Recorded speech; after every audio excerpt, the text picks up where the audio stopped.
Mi tema en concreto es el Tribunal de las Aguas, pero viene de que en el Congreso Hermano de la Universidad Rey Juan Carlos presenté hace 2 años y medio un trabajo en concreto era sobre 3 estudiosos de orígenes muy diferentes que habían estudiado el Tribunal de las Aguas y que llamaba bastante la atención. Son los 3 que indicó en la diapositiva.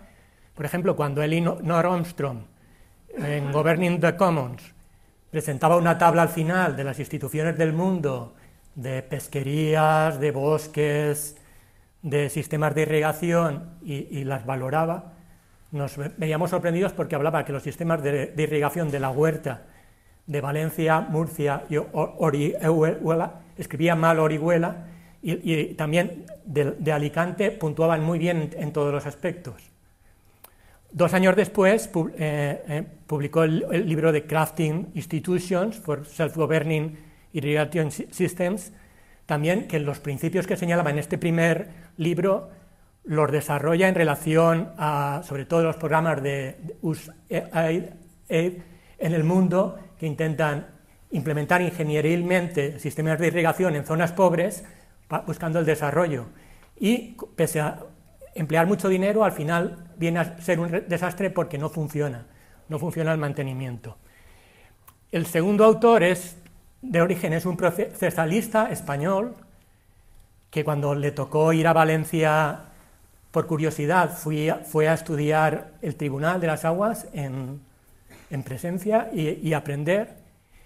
Y el tercero, pero que sin embargo es el primero en la fecha de su estudio, es Thomas Glick, que es un señor que estudió historia en Harvard, es historiador, también aprendió árabe clásico y publicó en 1970 el libro Irrigation and Society in Medieval Valencia, y que yo lo vi en una tabla presentando un libro de una tercera persona y sorprendió tanto a los profesores de la Universidad de Valencia que estaban en la tabla como a mí, porque lo primero que dijo, alto, yo fui a Valencia por un problema práctico. Dice, nosotros en Estados Unidos tenemos un sistema de apropiación de agua privado, y pese a ser privado, y nosotros que somos libertarios de la escuela austríaca, esto nos debería de llamar la atención. Dice, pese a ser privado, los problemas son muy grandes. Cuando surge un conflicto, el asunto va a los tribunales ordinarios. Las partes se gastan un montón de dinero, invierten un montón de tiempo en pruebas, en abogados, en peritos, pasa un montón de tiempo y cuando vienen a tener sentencia no les sirve de nada.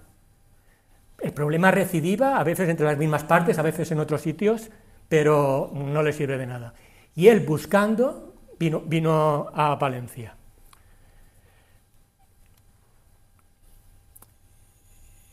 Él inicialmente se planteó, él venía desde Estados Unidos con la idea de que el sistema de aquí tenía una impronta muy importante del mundo musulmán.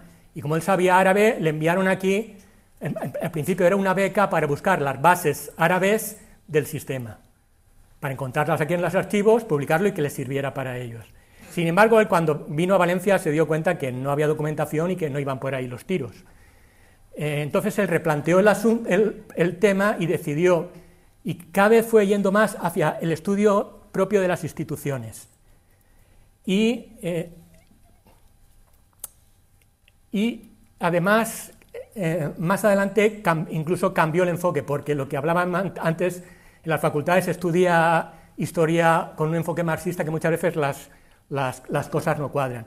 Conforme él vino a Valencia, estudió la época medieval, intentó ver las bases anteriores, en la actualidad. Su idea fue, bueno, si en los archivos y en los documentos no encuentro ese hilo conductor más anterior, la idea era ver cómo funciona en la actualidad y compararlo con sitios musulmanes. Y tampoco se convenció. Entonces él estudió cómo funcionaba primero el sistema romano. De hecho, el sistema valenciano empieza en la época romana. Como muchas otras ciudades, Valencia, aunque tiene un río al lado, los romanos no toman el agua de ahí, sino que iban a buscarlo muy lejos, en concreto aquí es en Tuéjar, hicieron un acueducto, una maravilla de 96 kilómetros a llevar el agua hasta Valencia. Entonces, eso funcionó bien, las primeras tramos se vinieron abajo, lo arreglaron, luego cuando cae Roma, cae el mantenimiento y se pierde, vienen más acontecimientos históricos y cuando vienen aquí los árabes, una parte de la población árabe minoritaria que venía de Extremo Oriente, de la zona de Siria, y según mi interpretación, leyendo a Glick y a otros, lo que ocurre es que se encuentran que los restos del acueducto romano están allí, ya no es funcional, ya no pueden traer agua ni de Tuéjar ni de más cerca, pero los restos están allí. El agua potable los romanos lo llevaban por alto. Sin embargo, han pasado muchos siglos y esos tramos están ahora a nivel de suelo. Ha venido de las riadas, de la lluvia, ha ido subiendo el terreno y encuentran a nivel de suelo. Y entonces se les ocurre, aquí sin mucho gasto, podemos tomar agua, no de muy arriba, sino del Turia, utilizar los tramos que hay ya utilizables de romano, completarlos con otros nuestros y llevarlo a nuestras parcelas y regar bastante bien.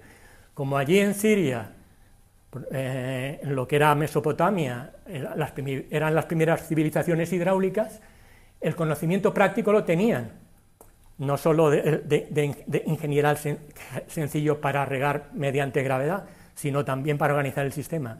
Y todo eso cobra una nueva virtualidad con la agricultura. Los romanos el agua lo utilizaban sobre todo para las casas, no especialmente para la agricultura.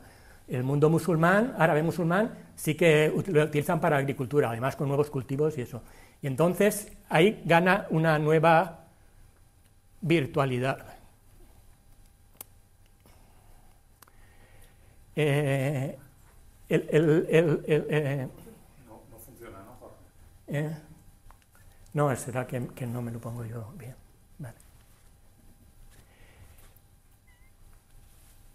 De todas estas ideas,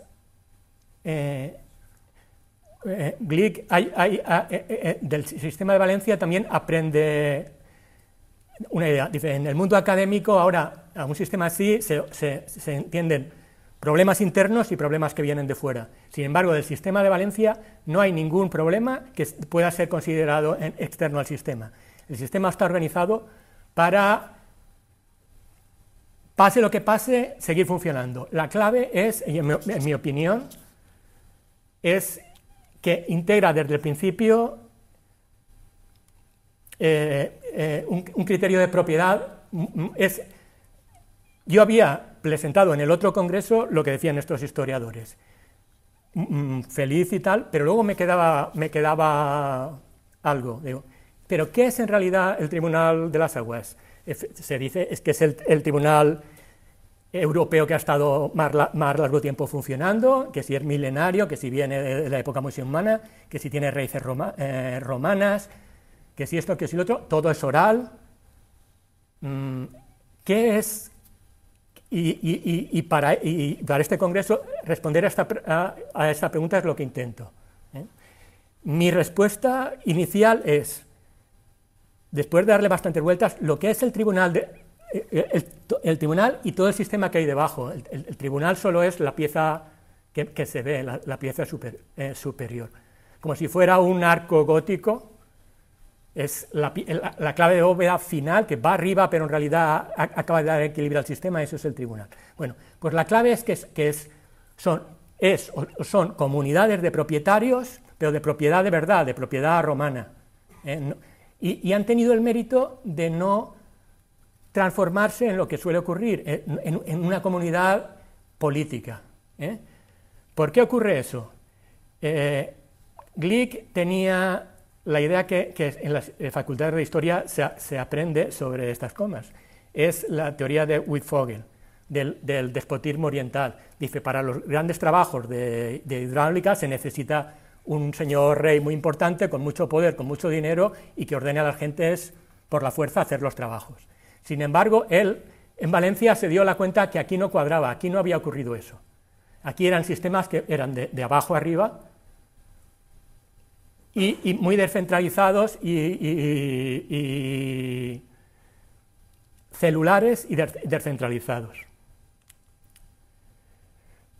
Entre las cosas que sí que consigue encontrar en relación a lo que él estudia es que del mundo islámico sí que, y en lo que era el reino medieval de Valencia, sí que hay dos tipos de sistema, porque no solo el sistema del Tribunal de las Aguas de Valencia es las acequias que habían funcionado cuando Jaime I en 1238 llega y conquista el reino para los cristianos, que antes era musulmán, las acequias que habían, las acequias que existían.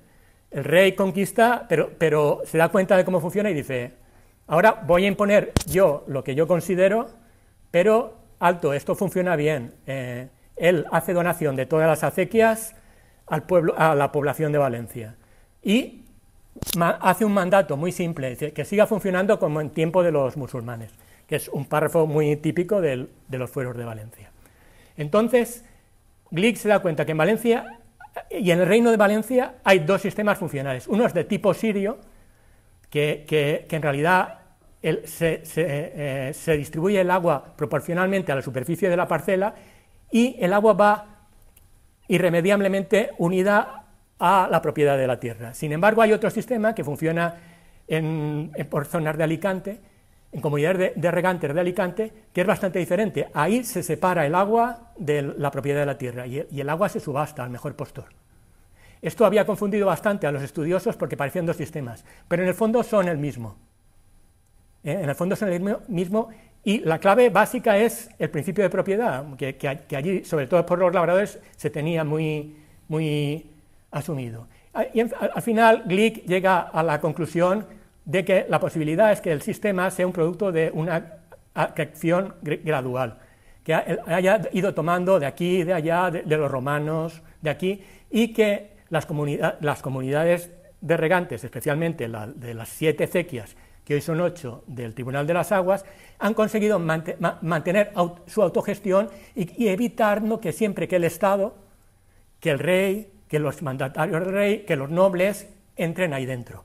Y esto, que parece muy sencillo, es muy complicado. Y, por ejemplo, en Valencia, las acequias del Tribunal de las Aguas lo han conseguido casi milagrosamente hasta el día de hoy. Y eso, que casi cada cambio que hay del sistema de régimen que manda, siempre quiere apartarlo. Por ejemplo, ha ocurrido históricamente, por ejemplo, cuando entra el liberalismo quiere imponer una jurisdicción única. Hay un único sistema de tribunales que hay que pasar por ahí. Sin embargo, el Tribunal de las Aguas queda fuera. Pues hubo un esfuerzo muy grande por parte de estudiosos, por parte de políticos independientes, para intentar que se respetara el Tribunal de las Aguas.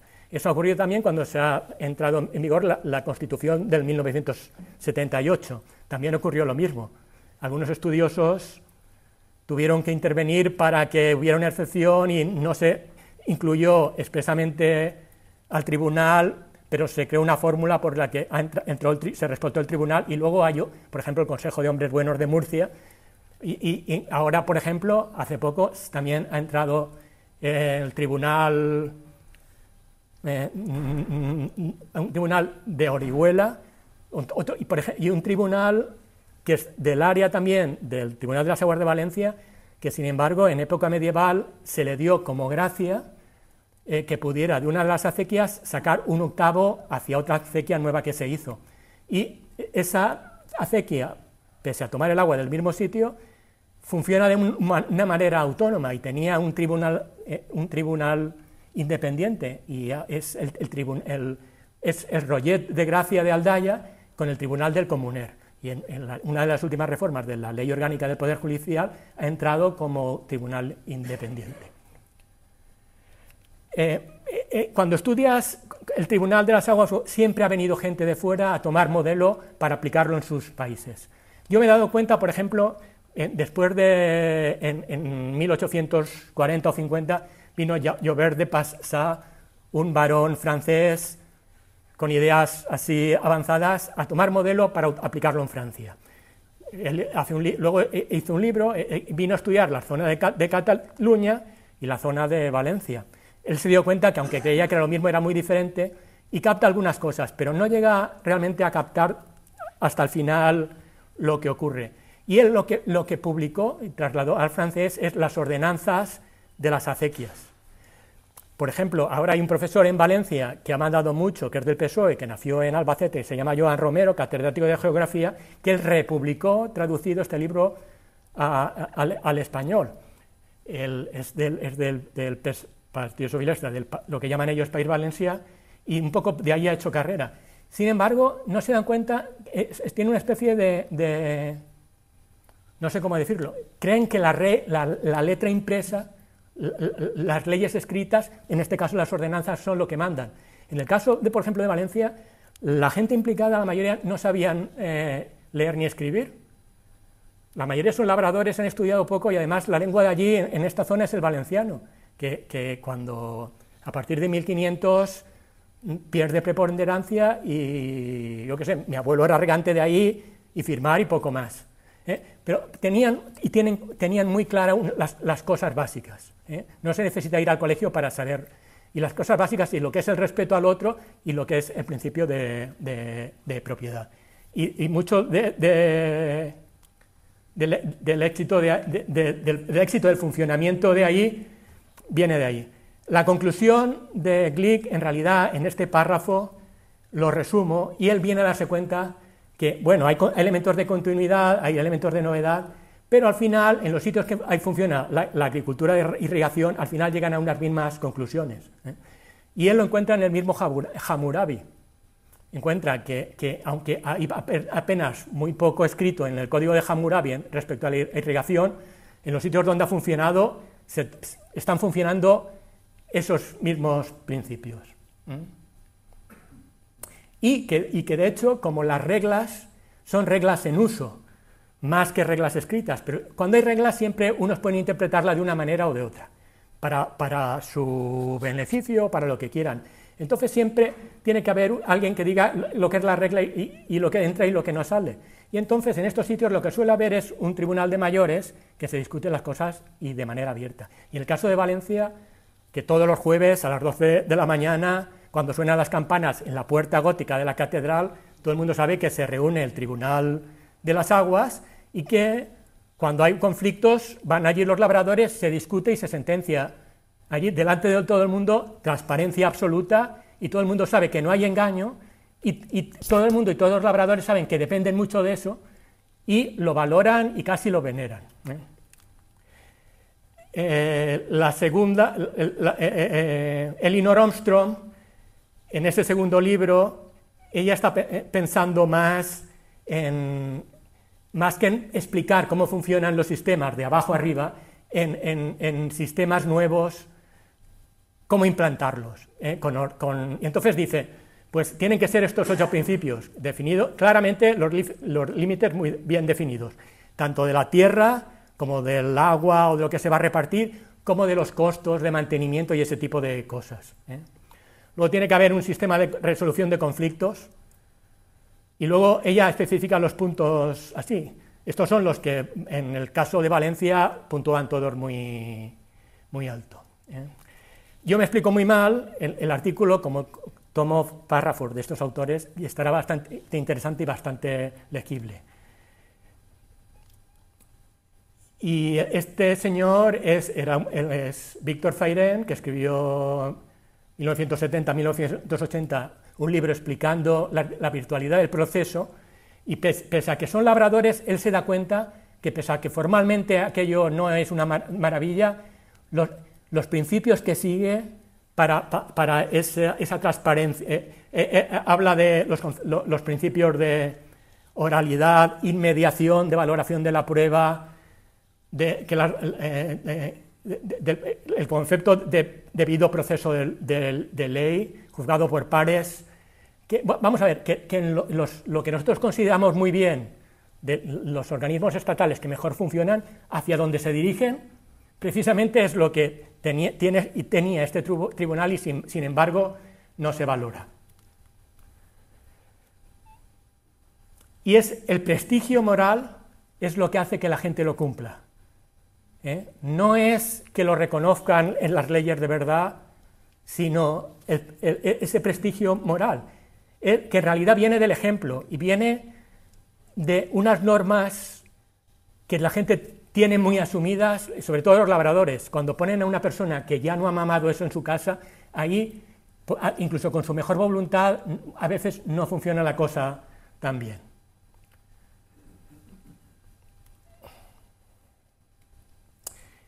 La conclusión del libro era que la institución está plena de funcionalidad. Los listos querían apartarla, olvidarse de ella, pero que en realidad era al revés. Los principios que tenía el procedimiento ante el Tribunal de las Aguas había que aplicarlo a los tribunales ordinarios. Y esto parecía algo raro, pero luego en la ley que se hizo en el año 2000 en España, la ley de procedimiento, que ahora está vigente, aunque la han transformado mucho, de los dos procedimientos que hay, el verbal, el ordinario verbal, está muy inspirado en el Tribunal de las Aguas, que influyó en su momento. Cuando yo me pregunto qué es el Tribunal de las Aguas, aparte de esto, la conclusión mía es una comunidad de propietarios, regantes, propietarios de verdad tipo romano, desde abajo hacia arriba, cada uno, las parcelas, las relaciones de vecindad, las servidumbres. ¿Propietarios de qué? ¿De qué es la comunidad de propietario? La infraestructura de riego, el sistema de azudes y canales y acequias, que parece una tontería, pero tienes que plantearte que para que llegue el agua a tu campo, aunque sea un sistema anticuado y de gravedad, cada uno de los tramos anteriores tiene que estar perfectamente funcional y perfectamente limpio. Si uno de los tramos que está al lado del campo de un otro no se mantiene bien, el agua no pasa y no llega a cada campo. Si cada propietario hace lo que toca según ese sistema, que es limpiar y mantener en buen estado su tramo, con muy poco trabajo todo el sistema funciona hasta el final. Pero si uno hace lo normal, que es preocuparse de los anteriores, pero de los de aguas abajo no, el sistema es un desastre. ¿Qué es lo que ocurre en los sistemas que implementan los burócratas de la ayuda internacional o de Estados Unidos? Esto que parece una tontería es una idea clave. Y es aplicable a otros ámbitos. Elinor Ostrom, en este libro, tiene este pequeño fragmento en que en realidad está avanzando esta idea. The Valencian system differs from both communal and private property systems because water rights are firmly attached to private ownership of the land. No es solo eso, es una idea más compleja que eso, pero no es solo el sistema de propiedad privada o comunitarista. En este caso rige un sistema de propiedad privada en los campos, pero lo que es el sistema de canales de riego es una propiedad comunal, pero que intenta funcionar con el mínimo gasto posible, como una propiedad de propietarios, que no entre a la política, que no entre en las divisiones, y esa es la clave del funcionamiento durante tanto tiempo.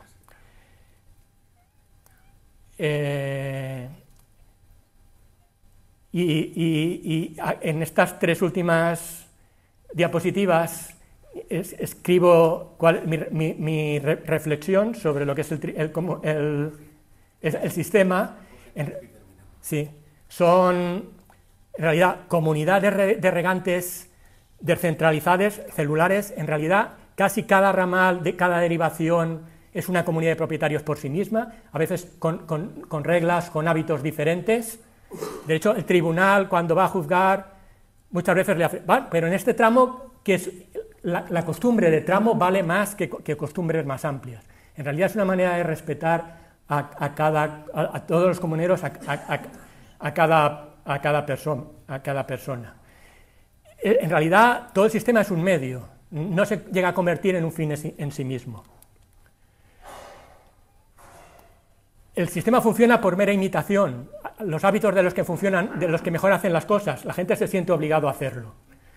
Los teóricos consideran que hay un problema de